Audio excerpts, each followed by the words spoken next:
So lately, I have been doing a lot of sleeping, and it's because my body is purging out with the old and with the new, right? 9/11, and so I just been sleeping a lot, and I've been waking up at like odd times, like anytime between like 2 to 4. I've just been waking up, and I'll get up and I'll take a nice hot shower, and then I'll watch something till it's time to get up and start moving around. So maybe 2 nights ago, it wasn't even nights, like at the butt crack of dawn, I was watching this movie on Netflix called Wine Country. It stars Maya Randolph, Amy Poehler, Tina Fey. You gotta check it out. It's on Netflix. It's a female, all female cast comedy, and it's hilarious. Like, I love me an all female cast comedy. I don't care what color you are. Just be funny. I love funny, and I love funny women because we don't get enough credit. But anyway, so I'm watching this movie, right, and it's about a bunch of middle-aged women. They're best friends. They met at a pizzeria that they used to work at in Chicago. Like when they were like in, I think, their late teens, early 20s. Then life happens and everybody spreads out and go do what they do and start careers and families, but they decide for their friend's 50th birthday, we're gonna get together and we're gonna hang out, right, and we're gonna catch up. So they do it and they go to Napa Valley, right? And the whole time I'm watching this movie, like all laughs, like just watching these women, just like drink wine the whole entire time and just be lit because they're not around their husbands, they're not around kids, they just living their best life. But there's also, other things going on within a friendship dynamic and all that stuff. But nonetheless, it was such a good movie. And I am watching this movie and I'm fucking bawling my eyes out watching this movie. Like literally like ugly crying like because I miss female friendship. I miss it so much. I really, really, really genuinely do. Like, I miss my friends. I miss my real friends, like my ride or die, whether I met you in pre-K, kindergarten, second grade, later on in life in my 20s or 30s, whatever. Like, you know who you are. I miss y'all. Like, I really genuinely miss my friends. But I'm gonna be honest with y'all. Like, I had to go through so many initiations and humiliation rituals to be this person that I am now. This person that is talking to you. I had to go through so much. I had to go through so much to gain this wisdom that I have, right? They say experience is the best teacher. And I just remember having such a heavy heart because even though I had friends, I feel like there were times when,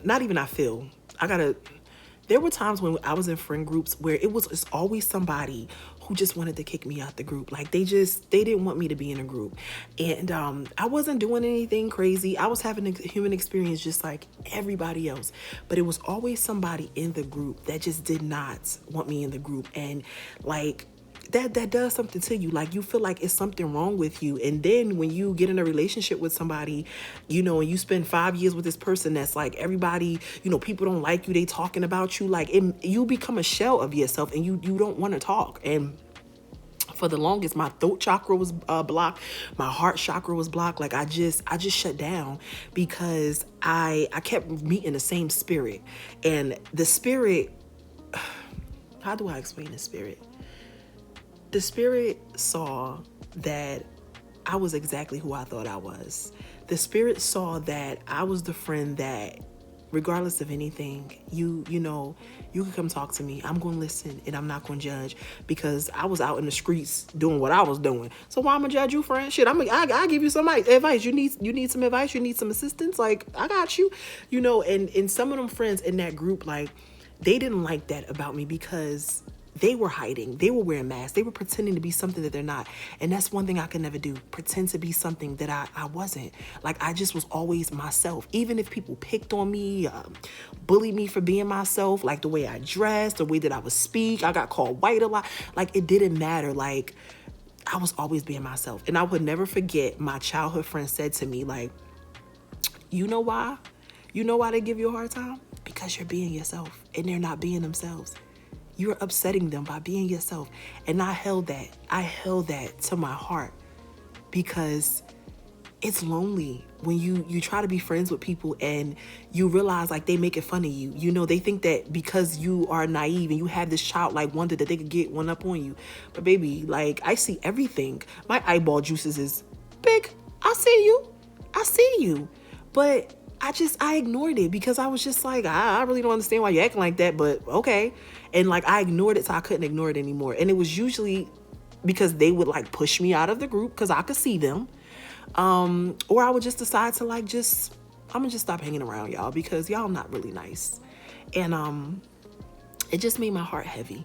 It did. And I had to, I think the last two moments where I was like, I gotta get away from people. I had a friend and I allowed this friend to come into my space.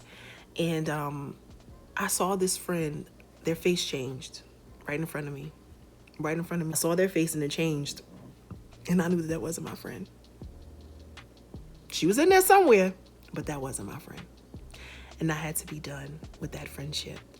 And it was around the same time I had to remove myself from a spiritual group that a good girlfriend of mine at work had put me on. I realized, like really early on, I realized that the facilitator didn't care too much for me. Because one thing I know is adults that don't like kids. Like, that was one thing I specialized in, because growing up, it was a lot of grown-ass people that was mean to me just because I was exactly who I thought I was. And somebody stepped on that. Somebody made them feel like they were less than. And so they were still carrying that energy. So somebody had to get that smoke. And I was the lucky contestant that got that smoke. So I specialize in grown-ups, not like in special children. You know, it's just children in general, because kids, they're gonna be themselves authentically. Like, because what else do they know? It's society. It's the parents, if it is the parents, or just people around them that put their shit on them and make that kid like that, a shell of themselves. But anyway, this leader, she didn't like me. That leader didn't like me, and she didn't want me in her group. And I kept on trying because I had experienced people like her in my life, and I thought it was a test. Like, I really, like, naively thought, is that a word? I really thought it was a test. Like, I really did. And I was, because of the journey, and we had to be clean, eat clean, no mommy juice, no sitting in plant medicine, none of that. So I was like fully present, and my ancestors was like, no, this is not for you. This is not for you. And I had to pull myself out of that. So I pulled myself out of that, and then I pulled myself out of a friendship that I knew that chapter closed a long time ago, but I still was trying. You know, like, because when you grow up in a family that they teach you, you know, and a lot of us grow up like that, family over everything, loyalty is everything. Like, you carry that with you. And a lot of times you be in relationships that expired. Like, they were long overdue. You, honestly, you probably should have been fucking that nigga, then went on about your business. But you be trying to fuck them and do other stuff with them, and that has expired. Even some friends, just for a season, and that's it. But I say all that to say, because I'm going to take y'all around the block. I'm going to stop and talk to some people, but we're going to get to our point. But my point is, I asked the Most High. Like I said, I don't want to be heavy. I don't want this burden anymore. And she's breaking my heart. She's breaking my heart so that good stuff could come in.